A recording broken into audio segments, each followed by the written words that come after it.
Okay, let's do this. We're going back in time, back to the 90s, the decade of dial-up, flannel, and some absolutely unforgettable pop culture moments.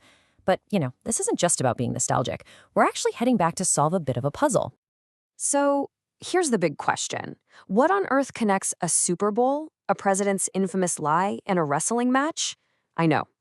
On the surface, they sound completely random. But if you look just a little closer, you'll see they're all critical pieces of a much bigger story. The story of how our modern media world was basically born.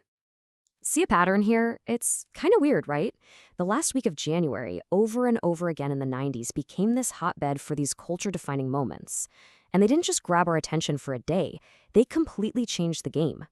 It really feels like more than just a coincidence. It was a signpost pointing to this massive shift in how we consume, well, everything. Okay, so our first piece of this puzzle starts where so many big American moments do, the Super Bowl. So picture this. It's January 31st, 1993. The Dallas Cowboys are about to crush the Buffalo Bills at the Rose Bowl. But the real fight, the real war, wasn't just on the gridiron. Because before this day, the halftime show was, let's be honest, it was the part you skipped. It was your guaranteed time to grab a snack or, flip the channel. See, the NFL had this huge problem. They were legitimately terrified of losing millions and millions of eyeballs during that 30-minute break. And their competition, especially Fox, was ruthless. They were airing a live episode of In Living Color specifically to steal those viewers away. The NFL needed to do something big, something spectacular. And their solution? The king of pop himself. What he did was, honestly, legendary. He gets on stage and just stands there. Doesn't move. Doesn't say a word. For a full 90 seconds. In live television, that is an eternity of dead air. But something absolutely bonkers happened. The ratings didn't just hold, they actually went up. It was pure, unfiltered spectacle, and nobody could look away. And that's the whole point right there. Michael Jackson basically invented the modern halftime show. He proved that the break didn't have to be a bathroom break. It could be the main event. The Super Bowl was no longer just a game. It was now a global must-see concert, and it set a whole new bar for live TV. All right, on to the next piece. Let's jump forward 5 years. We're moving from a spectacle of pure entertainment to a new spectacle that absolutely took over the entire country. A single sentence that was about to change, well, everything. That pointed finger, those specific words, it became the soundbite of the entire decade. President Clinton was actually at the White House to talk about education policy that day, but I'm pretty sure nobody remembers that part. Nope, that one sentence kicked off a media frenzy like nothing we'd ever seen before. And this is where things really fundamentally shifted. Before this, big news was something you caught up on at 6 p.m. But this scandal? It was practically tailor-made for the new 24-hour cable news networks.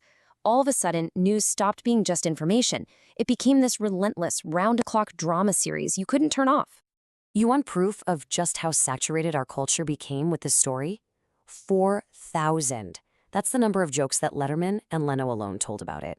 It wasn't just a news story. It was the lead story. It was the punchline. It was a national obsession.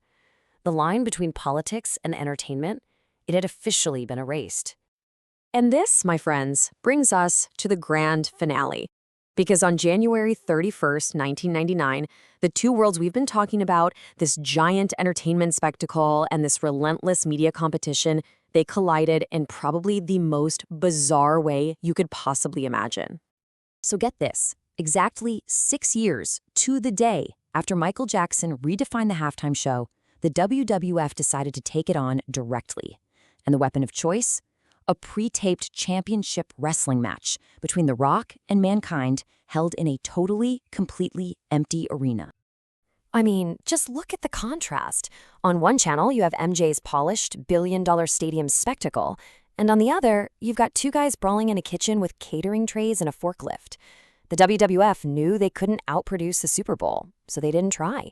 They created an anti-spectacle, something so weird, so raw, you just had to flip over and see what was happening.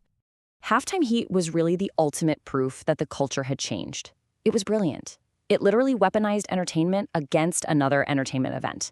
It proved that attention, no matter how you got it, was the only thing that mattered anymore. And yes, The whole thing ended with one of the biggest stars in the world getting pinned by a forklift and a bag of popcorn. I mean, you literally can't make this stuff up. So, what do you call all this? There's a name for it. Spectacle culture. It's this environment we live in where everything, from news and sports to politics, has to be packaged as this larger-than-life event just to cut through all the noise and grab your attention for a second. And that's why this history matters so much. These moments from that weirdly eventful week in the 90s, they weren't just random blips on the radar. They were the building blocks. They were basically writing the DNA for the media world we are all living in right now. I mean, you can trace the line so perfectly. First, a simple break in a game becomes a can't-miss TV event. Then the news becomes a nonstop drama. That leads to a world where absolutely everyone is fighting for your attention all the time. And where does that leave us? Right here, with a social media feed in your hand, where everything and everyone is packaged for maximum spectacle. And that kind of leaves us with one final thought to chew on. The 90s built the stage for all this. But now, today, in a world where every single one of us has a high-definition camera and a broadcast studio in our pocket, the real question is, are we still just the audience, or have we all become part of the show?